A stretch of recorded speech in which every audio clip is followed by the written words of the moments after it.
l'espai de salut holística. Un temps per parlar, aprendre i gaudir de la vida. Avui parlem de les fòbies, amb el Veturián Arana i el Francesc Quílez. Hola, benvinguts a aquest nou programa d'Espai de Salut Holística. Avui parlarem d'un tema molt interessant, les fòbies. I parlarem de les fòbies des del punt de vista del SAMA. Tenim aquí amb nosaltres Veturián Arana, que ja ha estat amb nosaltres diverses vegades en diversos programes per parlar-nos de les fòbies, com ho treballa el SAMA. Gràcies, Betu. Jo sé que ets un home molt... que té molts aconteixements. Ara properament aniràs a Mèxic a fer formació de SAMA i estaré jo també parlant de les fòbies des del punt de vista de l'avió. Sabem que les fòbies és similar a les al·lèrgies, però l'al·lèrgia es gestiona a nivell físic i la fòbia es gestiona a nivell mental. També sabem que la fòbia produeix un canvi de conducta totalment irracional. I sabem que les fòbies és un conflicte de por horrorosa, irracional, i tenim que buscar sempre en el transgeneracional, en el clan familiar, al projecte sentit, a l'embaràs o a la vida contemporània. És curiós, buscant informació sobre les fòbies, que he trobat a la mitologia grega, Phobos, en grec vol dir pànic. I Phobos era el fill d'Ares, déu de la sang i de la guerra, i Afrodita, déu de l'amor, i apareixia en les batalles per provocar pànic a la gent que anava a les batalles. A l'enemic? A l'enemic. Ah, que bueno. Llavors és molt interessant sempre veure la mitologia com refereix a aquestes coses. Claro. Betu, primer, gràcies de veritat per haver vingut. No, gràcies a ti, m'encanta venir. Sempre tindre't per aquí. M'encanta. Parla'ns una miqueta de les fòbies a través del SAMA. A través del SAMA. Bueno, ¿te acuerdas del programa de las alergias? Sí. Las fobias tienen mucho que ver. Es un componente siempre emocional que se ha quedado bloqueado, ¿vale? En vez de expresarse a nivel totalmente físico, como puede ser con cuestiones de piel o con problemas en el cuero cabelludo, lo que tú quieras, bloquea la mente totalmente y la persona se queda totalmente bloqueada. Es decir, no tiene control sobre sí misma ni control sobre sus emociones. Eso es como, digamos, como lo vemos nosotros, ¿no? Entonces, cuando la persona nos trae sus fobias, entramos a buscar la base emocional cuando se despierta esa fobia. Y prácticamente, o sea, nunca es una razón, nunca es una emoción bloqueada. Casi siempre es el vivir 2 o 3 emociones simultáneamente en el mismo momento. Vale, o sigui, és un instant en què es donen les circumstàncies determinades de diverses emocions i això fa que hi hagi una reacció que bloqueja tot. Sí, es muy potente. O sea, en vez de vivir, por ejemplo, pues terror ante una situación, o pánico ante una situación, o sentimiento de abandono, las vives todas juntas. Es un momento determinado en tu vida en el que sientes pánico, terror y sentimiento de abandono. ¡Pum! I això produeix un xoc que el que fa a l'inconscient és que cada vegada que veu aquella cosa o li passa aquella cosa i a nivell inconscient provoca aquesta reacció de pànic per protegir-te d'aquella història. ¿No? Pero aquí viene la cuestión. Cuanto más grave parece ser la fobia, cuanto más la persona te dice es que yo no puedo ni siquiera, ya no me hagas ni pensar en eso, más rápido se arregla. Exacte. Es increíble. Exacte. Y lo hemos visto. Yo lo vi, una de las veces que más lo disfruté fue precisamente en Ganesha, en tu centro, que estábamos haciendo una formación y había una chica que tenía un problema con el pescado. Y no podía ni comerlo, pero ya no podía... testimoni de que això és veritat, Sí, o sea, no podía verlo, no podía imaginar un pescado. Y esa noche cenó pescado con nosotros en el restaurante. Entonces, es increíble, porque las técnicas que se han utilizado hasta ahora para tratar a personas con fobias es lo que yo llamo técnicas analógicas, es decir, son técnicas de meses y meses y a veces años de hablar, de darle vueltas, de darle herramientas a la persona para que aprenda a sobrevivir la situación, que respira profundo. Que no... Pero si esto se puede desbloquear en 6 o 7 minutos, es así. És trobar el moment aquest en què es produeix aquest efecte, canviar la codificació, canviar la informació que té l'inconscient, i en aquell moment l'inconscient se'n dona compte que això realment és totalment imaginari, canvia la informació. Jo em vaig trobar, parlant des del punt de vista d'avió, per exemple, gent que té fòbia als avions, a pujar a un avió, i normalment sempre hi ha un component que es té a buscar al ventre de la mare. L'avió té a veure molt amb el ventre de la mare. Clar. I em vaig trobar una noia que venia, que tenia molts problemes, vam estar treballant i vam arribar al ventre de la mare i vam trobar que el ventre de la mare era una filla no desitjada i que la mare el que volia era avortar-la. I va fer tot el possible. Aquí es crea una història que jo estic tancada i vull escapar-me, no puc escapar-me. Claro. Per tant, quan jo entro en un avió... I me quieren matar. Em volen matar. Clar. Quan jo entro en un avió, se'm dispara aquesta història. És com si entrés un altre cop al ventre de la mare. De fet, és un avió, és on estic jo i em porten, és com del ventre de la mare. I hi havia aquesta reacció, no podia. En el moment en què es canvia aquest codi, ella em va escriure un mail fa temps que anava viatjant per tot el món i cap tipus de problema. Però és el que tu dius, és sempre hi ha una situació molt conflictiva en què jo creo una reacció perquè és com de vida o mort, ¿no? Bueno, dígame que te digo una cosa. Tú has dicho que fuiste testigo de cuando yo trabajé esta chica del pescado, con el Sama. Pues yo tenía desde la infancia, ya no te digo un miedo, era un terror paralizante con los dentistas. Hasta el grado en que si viendo la televisión aparecía un dentista, yo entraba en pánico. O cualquier ruido que se pareciera, hice bioneuromoción y ahora voy al dentista. Con la misma aprensión que tiene todo el mundo, porque a nadie le hace mucha gracia, pero sin ningún problema. Sí, perquè estem Y parlant... eran bloqueos de la infancia y de la madre. I de la mare, exacte. Claro, porque pensemos que la generación que viene antes de nosotros, todo lo que es, por ejemplo, en el caso de la cuestión odontológica, la anestesia, los aparatos, todo lo que tenían, no tienen la calidad ni tienen... Que tenien abans, que tenen Claro. ara, no? Entonces, esa gente, esas personas pasaron traumas Realment traumes, sí, sí. y el trauma pasa al hijo.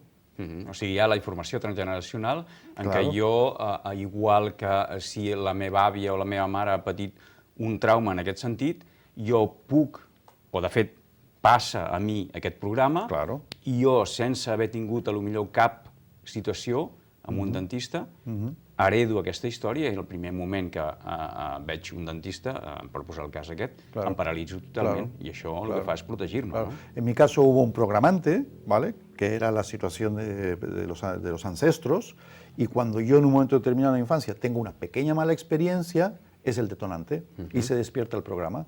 Y entonces entro en una situación de absurdo, de no poder controlar. Eso es una fobia. Y eso, que es tan difícil a veces de poder resolver con otras técnicas, desde la perspectiva de lo que nosotros hacemos, no tiene mayores consecuencias. Sí. Y además te diré una cosa, es algo que con muy poco esfuerzo le cambia la vida tremendamente a una persona. Totalment, totalment.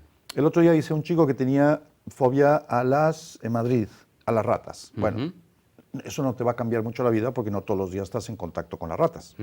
Pero hice a otro que sí estaba con la misma situación con la cebolla. Yo lo hice en Gerona, en mi centro.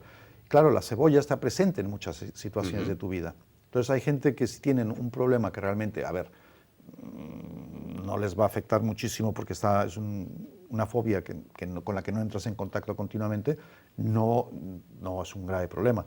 Pero hay fobias paralizantes como conducir, o conducir en la autopista, o conducir solo, o subirte a un avión. Esas cosas ya no son o sea, te pueden afectar a tu vida de manera muy grave. Sí, sí, ara que em dius això, jo, per exemple, m'he trobat en casos de fòbia quan et poses al volant del cotxe, et paralitzes, i sempre, al volant del cotxe, sempre passa el mateix que l'avió, o sigui, té a veure amb l'úter de la mare, i també hi ha històries sexuals, ¿vale? Perquè el cotxe és com l'útero, Claro. ¿vale? I estic a treballar. També és molt interessant veure que les fòbies, a les aranyes, a les rates, tot això, sempre hi ha que buscar un simbolisme. Per buscar a la història, per exemple, les rates quasi sempre són coses brutes a la família.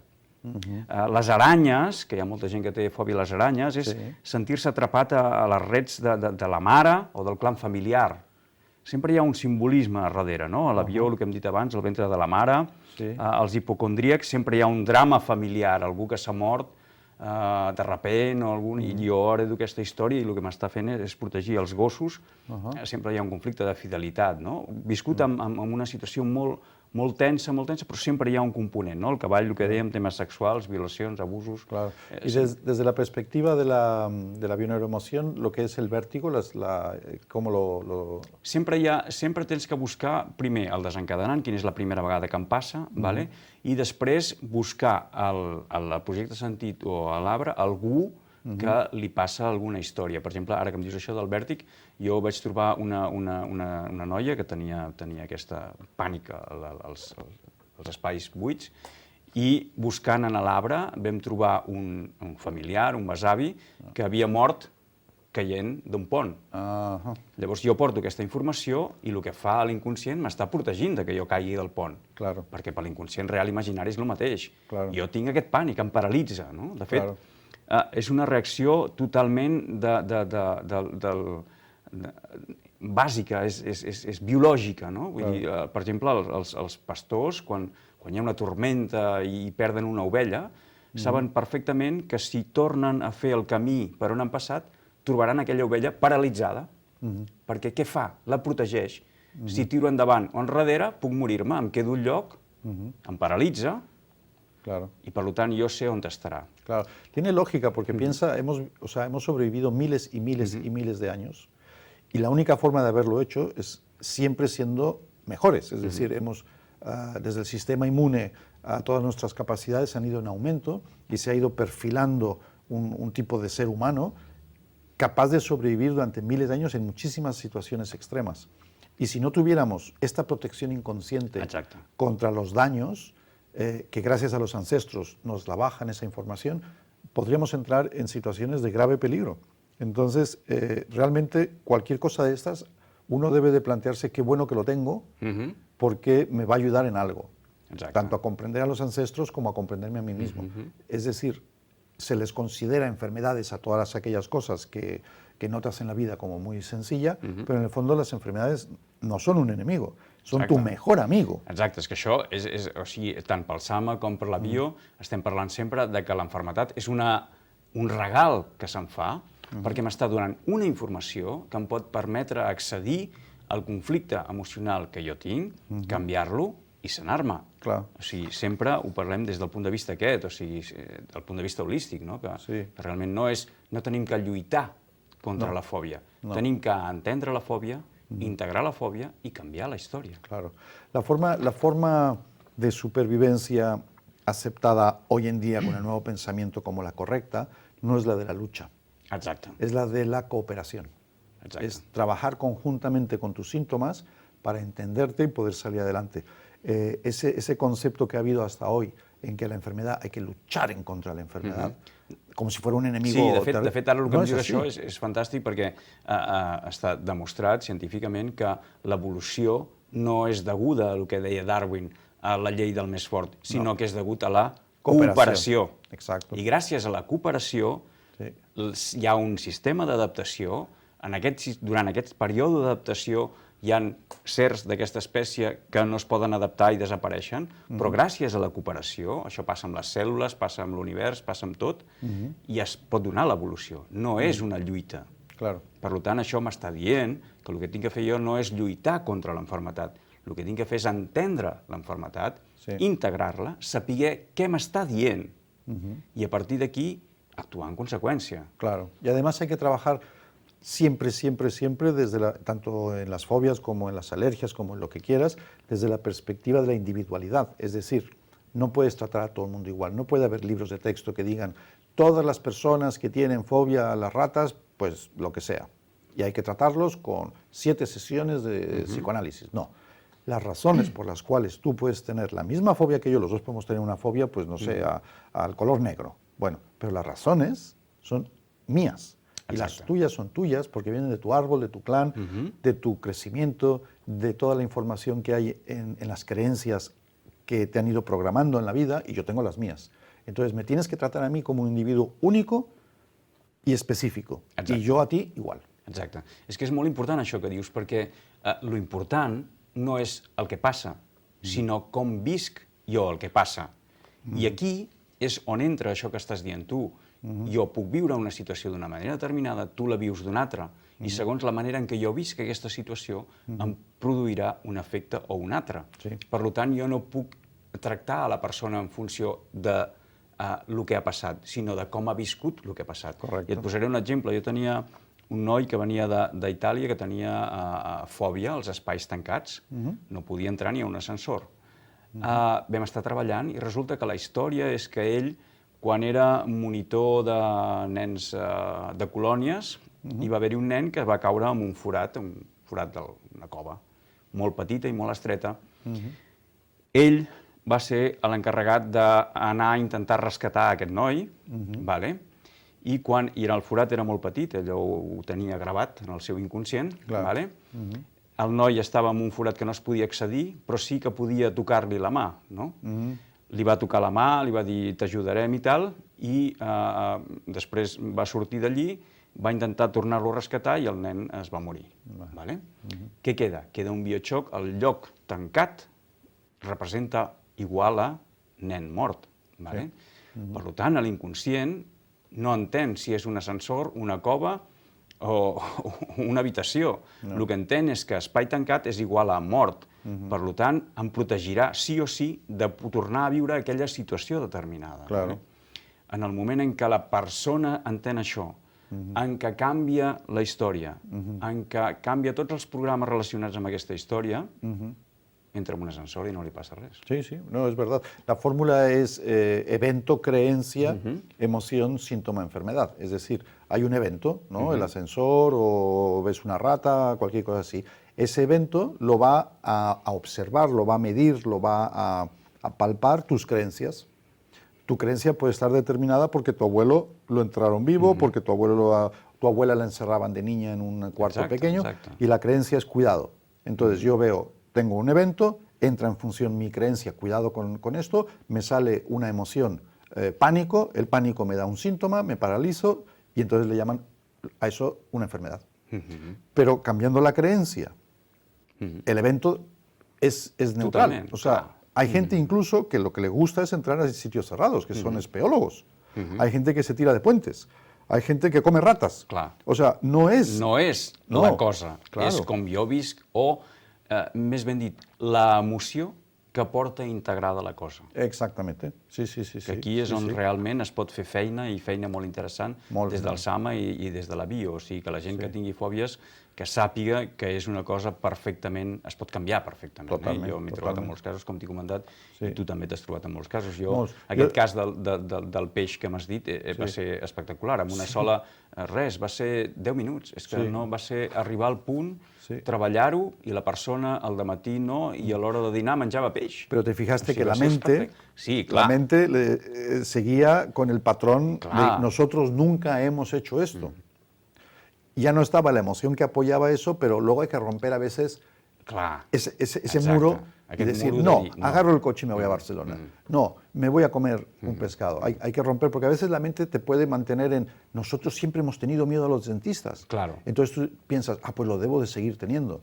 Pero ya notas que hay algo raro porque por dentro no se despierta nada. A més, hi ha una cosa molt interessant que també estic a fer una mica com de detectiu, perquè estic a buscar la fòbia, per exemple, t'ho dic perquè m'he trobat en casos de gent que tenia fòbia a agafar el cotxe o quan estava conduint li agafava fòbia, però clar, tens que buscar realment el moment, la situació, i resulta, en aquest cas que ara me'n recordo, una persona que tenia fòbia, però només tenia fòbia quan entrava a l'autopista.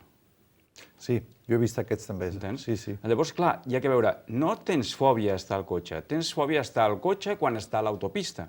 I això et dona moltes pistes, perquè pots anar a buscar el conflicte. Però hi ha que ser molt, molt escrupolós amb això.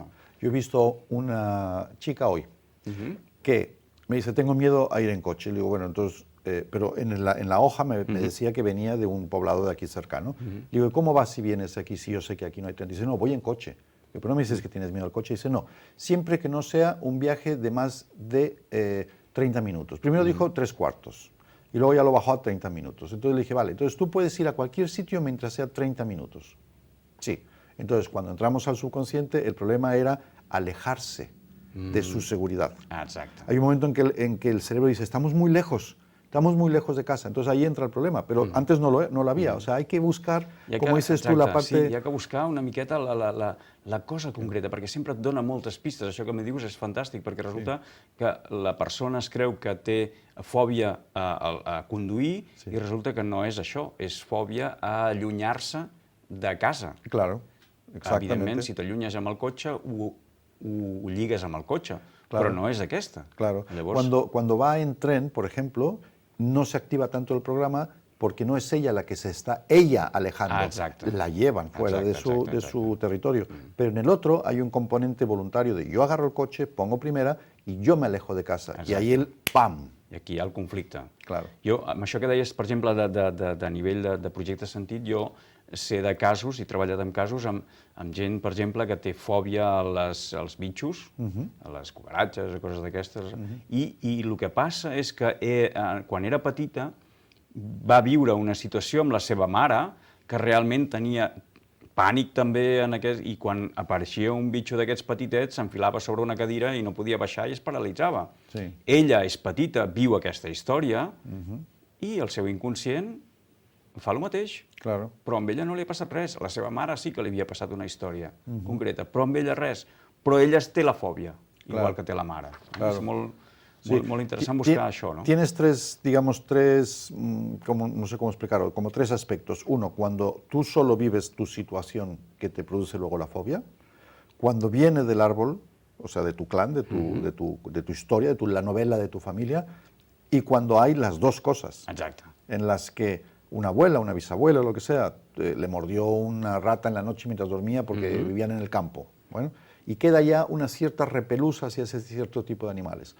Y entonces, a ti te ocurre algo, por pequeñito que sea, pues no sé, vas al campo y ves un ratoncito, lo que sea. Entonces se juntan dos potencias y ya te convencen de que tienes que huir desaforadamente. Entonces siempre es la parte más bonita, la parte detective, esa parte en la que vas tirando del hilito. Del fil, ja no sale mal. Ara ja l'he enganxat, no? Sí, ui, no, això és... Sí, la veritat és que tant a nivell de Sama com de Bio, la més gran satisfacció és veure com realment la persona, ella mateixa, pot fer la feina, fa el canvi. De fet, ja ho diem amb Bio i ho diem amb Sama, nosaltres no curem a ningú. Nosaltres el que fem és donar les eines i perquè la persona se'n doni compte, faci el canvi i a partir d'aquí sana. I el que volem avui, precisament parlant de les fòbies, és això, és que la gent se'n doni compte que hi ha altres maneres de fer-ho, altres maneres de treballar-ho que són molt efectives i que realment ho pot fer-ho. On et podem trobar, Beto, per treballar aquestes coses? Bueno, yo tanto en Gerona Centro, en Xen Girona, que está en la Plaza Salvador Espriu, o como en Ganesha, aquí en Sant Feliu, en cualquiera de los dos sitios me encontráis. Yo, para mí... I en Bio també, a Xen o a Espai Ganesha. I a més, hi ha el que hem comentat, que estàs fent formació, hi ha molta gent que està començant a treballar amb Sama, molt bons, per cert, i hi ha gent que treballa en Bio, que podeu trobar-ho a la pàgina de l'Associació Espanyola de Bio-Neuroemoció. Y es importante, pero que te interrumpa, que no hay una diferencia, o sea, ninguna de las dos técnicas tiene algo superior a la otra, o sea, da exactamente igual. Quieres sentarte a hablar, quieres hacerlo con Bio-Neuroemoción, te llama, te resuena la Bio-Neuroemoción, te vas a Ganesha, te vas a Xen Girona. Dices, voy a probar el Sama porque, mira, me dio un no sé qué. Pues igual, te vas a Ganesha, te vas a Xen Girona. Las dos funcionan exactamente igual. Desde luego, son de todas las técnicas que conozco, porque claro, muchas, como tú y yo, las hemos estudiado, otras sabemos porque tenemos compañeros que las trabajan. Creo que en este instante es las dos de las que estamos hablando son las más efectivas para este tipo de problema. Perfecte. Moltes gràcies, Beto. La veritat és que ha sigut un fantàstic. Farem més programes parlant de conflictes determinats, perquè la nostra funció una miqueta és això, obrir una miqueta la ment de les persones, que sàpiguen que hi ha una manera de tractar les coses de forma diferent i que és molt efectiva. Us deixo amb l'agenda, els comentaris de la setmana. Gràcies, Beto. Ens veiem aviat. Moltes gràcies. Gràcies. El comentari. Cal prendre consciència que el món que veiem és la projecció del nostre estat mental. Enric Corbera.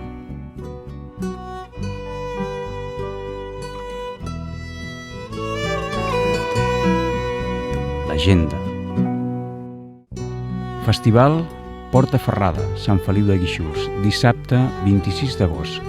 Samsara, ballet, Víctor Ullate. Festival Porta Ferrada, Sant Feliu de Guíxols, dimecres 13 d'agost. Mysticissimos Choralum, Pedro Berruezo i Bohèmia Camerata, amb la coral Chipsela.